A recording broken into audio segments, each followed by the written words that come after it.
좀 아쉬운 것이 뭐냐면은 또 발 쪽에서는 이쪽 부위가 연애 사랑궁 결혼궁이고요. 이쪽 부위가 두 번째 결혼궁 자리를 하는데 이쪽은 또 굳은 살이 좀 베겨져 있고 이쪽은 또 색깔이 좀 안 좋거든요. 또 이쪽 발에서 또 여기가 또 결혼궁 자리인데 이쪽 부위가 또 유독 굳은 살이 베겨져 있어요. 어떤 사람은 이쪽에가 베겨져 있기도 한데 본인도 이쪽이 베겨져 있거든. 결혼은 아까 안 하셨다고 네. 근데 결혼은 아예 생각 없어요? 아니요, 저는 항상 하고 싶죠. 시험 같은 거 보시고 아니 근데 그게 이제 나이가 먹다 보니까. 여러분 안녕하십니까, 행운성공TV입니다. 오늘은 인생에서 드러나는 모든 것들이 사주에도 관상에도 수상에도 족상에도 모두 다 드러나 있음을 실전 상담을 통해서 알려드리겠습니다. 동양 철학은 부분이 전체이고 전체가 부분이라는 서양의 프랙탈 이론과 카오스 이론을 이미 수천 년 전부터 활용해 왔습니다. 오늘 방송을 끝까지 들으신다면 이러한 동양 철학의 지혜가 결코 미신이 아니고 학문이자 통계학임을 아시게 될 겁니다. 끝까지 집중해 주십시오. 구독과 좋아요, 알림 서비스로 최인태 행운성공TV의 최신 정보를 먼저 받아보십시오. 본 방송 들어갑니다. 먼저 실전 상담했던 관상, 수상, 족상, 사주의 내용 중 일부를 공개하겠습니다. 새에 보면 이쪽 부위가 손바닥에서는 네. 이게 부부궁 자리거든요. 네. 귀에서는 쪽 안에 있는 점 같은 게 있어요. 네. 이게 또 부부궁이거든요. 네. 관상에서 이쪽 부위가 네. 또 동양에서는 결혼궁이라도 말도 하고요. 네. 이제 이쪽에가 점이라든가 눈 위에 이런 점 같은 게 있는데 이게 반점 같은 물질 같은 게 있어요. 네. 이런 것들이 사실은 이제 부부궁 자리 같아요. 네. 결혼은 하셨나요? 안 했어요. 시험 같은 건 보세요. 요즘은 거의 없죠.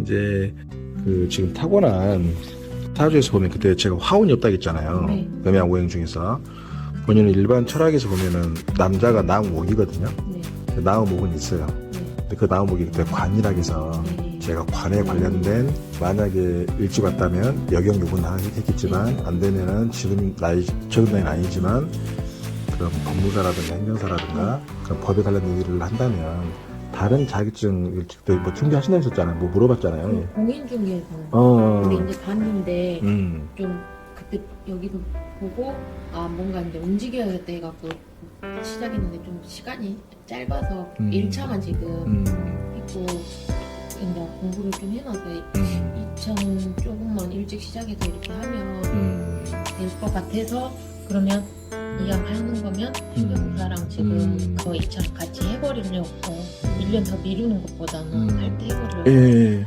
이게 좋을 것 같아서. 어차피 공인 중에서도 저희가 법의 또 다른 부동산 분야의 컨설팅을 할 네. 거니까 네. 나쁜 쪽은 아니거든요. 네. 타고난 본인 사주에서도 은근히 고지식하면서 좀 약간 본인 고지식하잖아요. 네.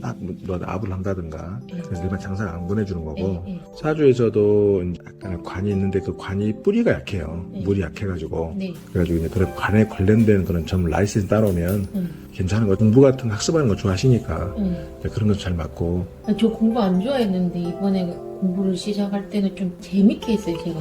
왜 그러냐면 자기한테 맞는 분야를 하시잖아요.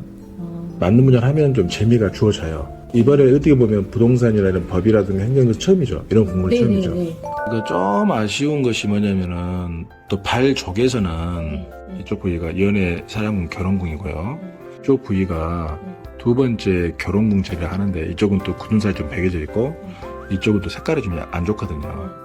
또 이쪽 발에서 또 여기가 또 결혼궁 자리인데 이쪽 부위가 또 유독 굳은 살이 베겨져 있어요. 어떤 사람은 이쪽에가 베겨져 있기도 한데 본인도 이쪽이 베겨져 있거든. 결혼은 아까 안 하셨다고 했죠.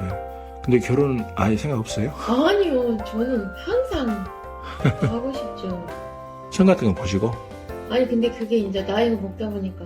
이분의 손금을 보시죠. 금성 위쪽을 보시면 작은 물사마귀 같은 반점이 보입니다. 이곳이 연애 사랑을 주관하는 곳입니다. 이곳에 이런 상징은 원하는 대로 연애가 잘 안되고 꼬이게 합니다. 또한 이분의 오른손을 보시면 수성구 부분에 큰 장애선이 있습니다. 이러한 장애선은 결혼선을 방해합니다. 결혼선도 두 개가 올라와 있지만 모두 하락으로 쳐져 있습니다. 결혼선의 끝이 하락으로 쳐지게 되고 설령 올라온다고 하더라도 이러한 장애선이 있으면 결혼을 잘못하게 되거나 묘하게 연애운 전반에 걸쳐서 연애운이 안 좋게 됩니다. 여자의 관상에서 주로 남편을 보는 자리는 이마입니다. 이마에서 현재 연애운과 결혼을 보는 곳은 이마의 오른쪽 바로 변지, 주골, 1월 각궁입니다. 이분의 이곳을 보면 수두자국이나 여드름이 흉터처럼 여러 곳이 패인 곳이 보입니다. 이곳의 이러한 상징들은 현재 연애운과 결혼운이 안 좋다는 것을 암시해줍니다. 그리고 기존의 관상학에서 안 드러난 또 다른 연애운과 남편 자리, 결혼을 보는 곳이 있습니다.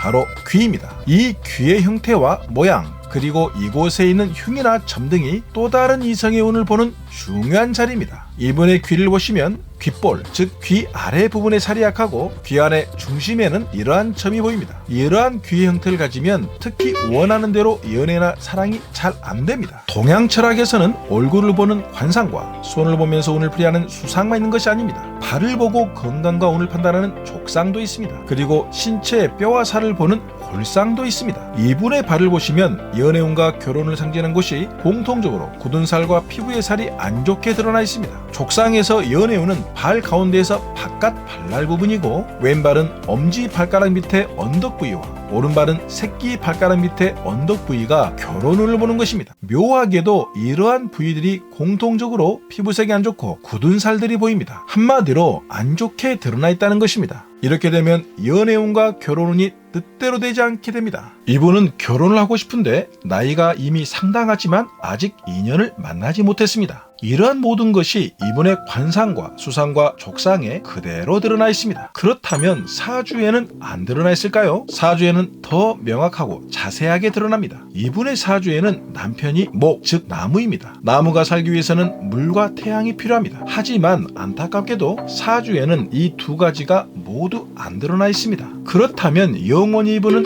결혼을 못하는 걸까요? 아닙니다. 운에서 물과 태양이 들어올 때 인연이 나타나게 됩니다. 운의 흐름을 보면 2022년 이민년부터 2024년 갑진년까지 물의 운이 들어와서 나무와 땅을 비옥하게 해주었습니다. 2025년 하반기부터 불의 운이 들어와서 특히 2016년 병원년에는 불상론으로 보면 위아래 태양의 운이 옵니다. 쉽게 말하면 이분은 2025년과 2026년에 인연을 만나서 결혼까지 할 수 있는 좋은 기회가 온다는 것입니다. 이러한 운이 오면 손금에서는 오른손에 선의 변화가 오고 발에서도 오른발에 선의 변화가 오며 얼굴의 기색, 즉 색깔도 남편 자리와 연애운 자리가 좋게 피부색이 바뀝니다. 그래서 운의 흐름을 아는 것은 대단히 중요합니다. 사주, 즉 명리학은 일반인들이 보는 것이 힘들지만 손금은 누구라도 볼 수 있고 타인의 손을 보고 그 사람을 알 수도 있습니다. 관상도 마찬가지입니다. 지피지기면 백전백승입니다. 동양학에서 이러한 자신의 성품, 재능,